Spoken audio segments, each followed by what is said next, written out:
ebintu bino byonna okusinziira ku analysis gyekoze Ugandan embassy in Turkey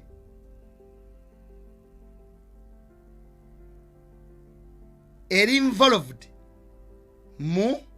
lukwe lw'okukwata oba olw'okuwamba Kajjubi Fred Lumbuye. Nabagamba nafunako information ngegamba akamotoka kano na plate yako embassy yalika yakozesa basirikale baayo abakuma ambassador abakuma ba officials ba government wano abataka ne bazanyo omuzanyo guno deployment yaliwo abantu be bakozesa mumubanga mulimo mukono gwa intelligence nga n'abasajja bano balaga kadi zaabwe nti ba police by all means embassy ya Turkey eri 100% accountable ku Lumbuye Fred yonna gyali. Obali mu cell, obali mu prison, amidi so kubanga ngena mu court process yonna tasobola kubanga ali mu prison, obali mu torture chamber, obali mu mawuli engaga government ali mu ambassadors chamber ku embassy Ankara.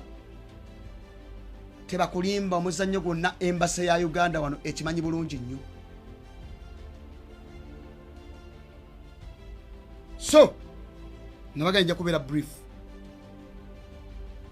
aho mbadde njagala inkuwe story nga bwe yali kati ekyo mbadde nyakunnyonnyola nga wekyali kyenfunye kikusule mu kyemba na wiki gye tugenda mbagita wiki kasandali teri kuzikiza kubanja Fred Lumbuye wali mwenna omuyego mwali mukumye mwenna gye mwali mutandise abe Canada mpulidde mwina demonstration yencha abe London mungambye mwamaze okusaba police olukusa mwina demonstration nabona batu contacting twali tukoze twali tusazeewo okutandika mu weekend nga tukumaze okuyita abantu okuva mu insi za Europe ezenjawulo mwali very willing naye twali twelabidde nti kake ensi ezimu eri mu red zone oba red list ensi za Europe ezimu gye zaagala ba citizens baayo n'abantu abawangalirayo okutravelinga olw'ebeera ya covid n'okuba nti vaccination maybe yali tennawera nnyo wano mu Turkey so ekyali mu list eyo kani mufunamu ebizibuzibu by'okutravelinga ate nga wonoboze olina okuyita amakuba ag'enjawulo ate wonodayo bakuteeke mu kalantini ennaku nga 3 nnya kanyabawo complications ezo naye tugenda kwembakinga ku mission weekend wonna wooli nze embassy yandopa dda wano embozaamu mobilizing abantu ogenda ku consulate za Turkey mu nsi ez'enjawulo ne mbagamba weekend lwali lunaku lwakubiri either lwakubiri oba lwakusatu poliisi nekubira emirundi 5 nenga sijja kugwa mu kabadi kaayo naye nga embassy ekozesa basirikale baayo bagiwa okuma ambassador. There is a higher possibility. I cannot confirm. From different sources, I cannot confirm it 100%. I'm giving you my view. However, there is a higher possibility. Lumbuye kubanga alimo embassy. I cannot confirm it. Naye mu bino byonna bye mmaze okuya n'okulaba bangambye embassy eteeka okuba emwinamu omukono ogwa waggulu ennyo. 2 omusajja mubuuziza asula ne Fred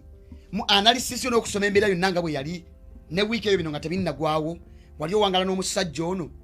wayinza okubawo possibility y'okuba nga aliwo Abannayuganda abali involved wano nangamba patosooka okole bwoti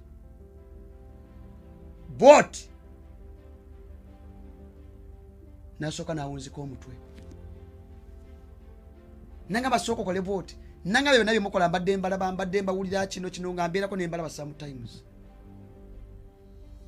nangamba abantu abamu wano webali ettake Abannayuganda be bakozesa imbu ekijja ku mukama wange si bya pato nangamba mwebali abali accountable eri okukwatibwa kwa muganda waffe Kajjubi Fred Lumbuye namwe bali mutaka wano mwe balinga Bannayuganda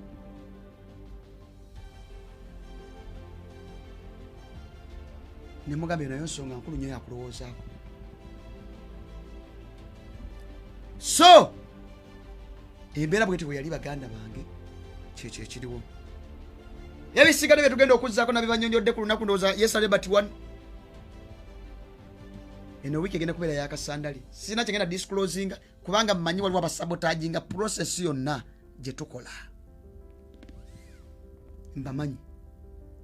naye tonempa ku simu eyo. Simanyi obudde buyinza okuba bunkutte baganda bange bayinza okuba baagala okukozesa wendi naye nja kukkiriza amasimu matono manye ebibuuzo mujja kuba na bingi akanamba kwe kali okwo byesobola okuddamu nja biddamu byesitasobola kuddamu sijja biddamu but that is the reality on the ground. That is the inside story. Kwa ujja mwebuuza ati tewaliwo eyewitness saaliyo naye today I had to sacrifice footage ono kanange neebuuza ani yamukwata footage ono gwe tulina Lumbuye yamwekwatira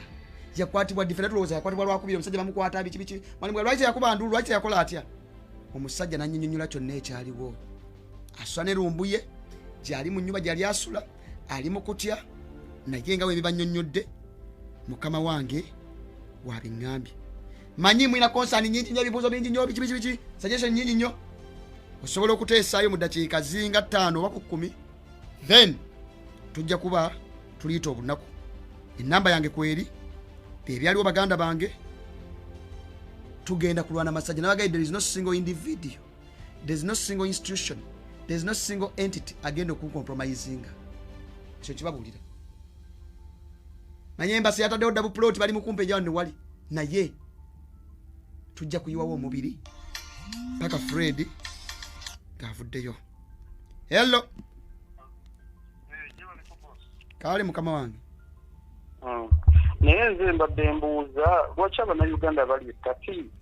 tebagenda ku embasi y'ettaki ne baprotestinga ne babanja Fred.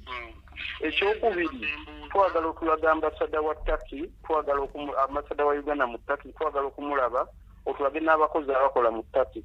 Fred kaskatalabika we shall deal with one of them one by one. Kale mukama wange bakuulidde mukama wange kale so yeyembererwa baganda bange obudakiika nsigaza butono nnyo osobola okutaya ka message osobola okuba akasimu direct oba WhatsApp call ejaminga naye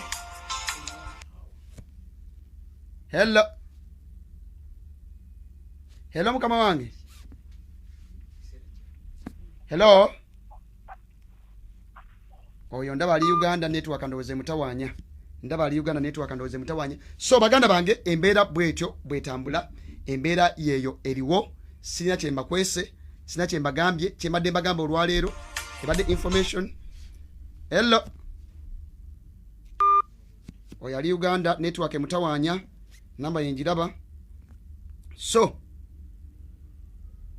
baganda bange mbadde mbanyonnyola kyekyo ekiri ku ground awo wetutambulira